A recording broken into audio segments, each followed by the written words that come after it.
First up, though, Richard Fuller is here, Shadow Chief Secretary to the Treasury. Richard, very good morning to you. Good morning, Mike. There's clearly a problem in this country, it seems, that we're discovering. I mean, I suppose we all kind of knew, but maybe we didn't know the extent of it. You know, the people that are being qualifying for, as you just heard, those two messages that I read out there, special educational needs, people who are qualifying for help, people who are qualifying for benefits. There seems to be no end to the qualification process that people can somehow claim. We've heard, you know, tennis elbow gets you a free car. Constipation gets you a free car. You know, what constitutes special educational needs? It seems to me it needs an overhaul, doesn't it?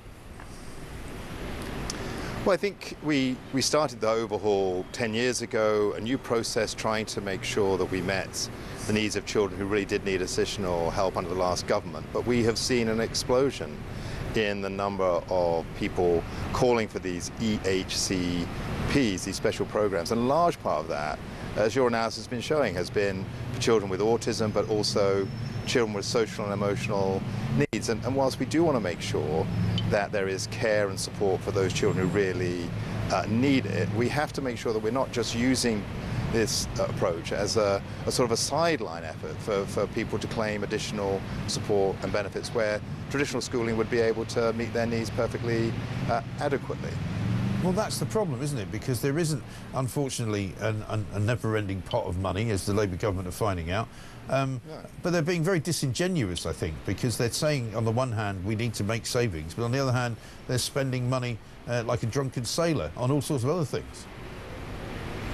Well, that gets to the heart of it, Mike. I mean, who is in charge of the fiscal policy of this Labour government? Is it the Prime Minister and his wounded Chancellor, who's had to do U-turn after U-turn, or is it being written by the left-wing backbenchers of the Labour Party? We saw last week that it was the left-wing backbenchers of the Labour Party that were in charge, and the Prime Minister was too weak to be able to push through what he'd originally proposed just a day previously. And now on special education needs, we have the left wing of the Labour Party calling for even more money to be spent, rather than the rigorous assessment of whether the changes that were put in place 10 years ago are working, and if they need changing because somehow monies are going to students that perhaps don't need that money and are missing students who really do need that extra help. Yeah, and that's the thing. The system isn't very efficient, and for some reason in this country, and I have to say, you know, many of the last few years were the Tories in charge, nothing seems to work very well.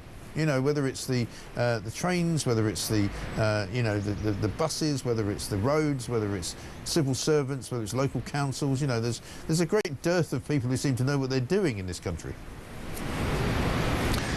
Yeah, look, I mean, I'm reflecting on that period too, Mike, and you know, one of the problems is that we've asked government to do too much.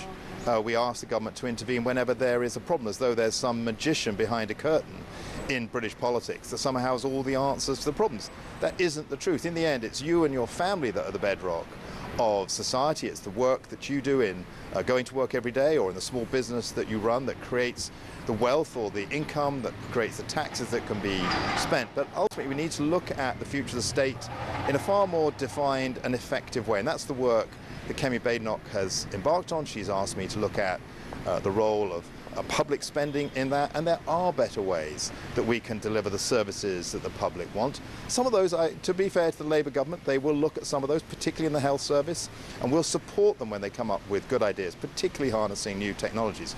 But we need a fundamental rethink that stops people thinking that the government is the answer to all their problems, and that other people are going to pay for that, because in the end, it's you that ends up paying. Yeah, I know, and the government and the state, as far as I'm concerned, is far too big.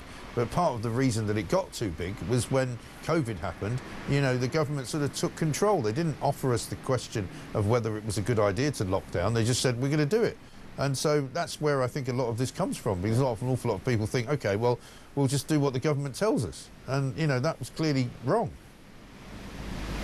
Yeah, I think you're right, and Mike, the first time I appeared on your show, I thanked you through that period, because you were a clear voice about that there were alternatives. The government chose its path, but it's clearly had a profound impact on people's expectations about what the state can do, profound impact on the sense of a personal self-reliance, and that's the work now we in the Conservative Party are embarking on, so that we can get the state right-sized, so it's focused on things it can do well, and make sure it does those things to a much higher standard. Yeah, I couldn't agree more. Well, let's hope it happens. A few words about Norman Tebbit. Sad day today, dies at the age of 94. Did you know Norman? I had an yes, I did. He was party chairman when I was, for my sins, chairman of the National Young Conservatives, and Norman Tebbit got the Federation of Conservative Students, which were an unruly mob, closed down, which I was very pleased of. But well, no doubt we got. Well, sorry about that, Mike. But more importantly for British politics was I was at the Grand Hotel the night before, or the night of the bomb. Actually, left it before 10, just about 10 o'clock, and woke up the next morning to the searing image of the collapse of the Grand Hotel and Norman Tebbit being pulled out, and his wife Margaret as well. And those images seared themselves into my memory. The horrendous activity of terrorism, in that instance by the IRA, and the tremendous bravery of people at the Grand Hotel, and of course Prime Minister Margaret Thatcher, who then went on and said conference will carry on, and gave her speech almost as if nothing had happened, but obviously with a great consideration for the people who died, and obviously for Norman Tebbit. He was a figure for his age.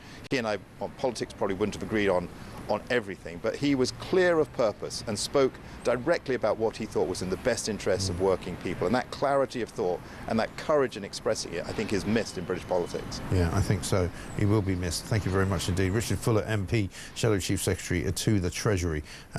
We'll find that picture as well, because if you haven't seen it, I think it really does sum up how incredible a man Norman Tebbit was, and as I say, his wife, who suffered terrible injuries in the in that bombing, and was basically paralysed for the rest of her life.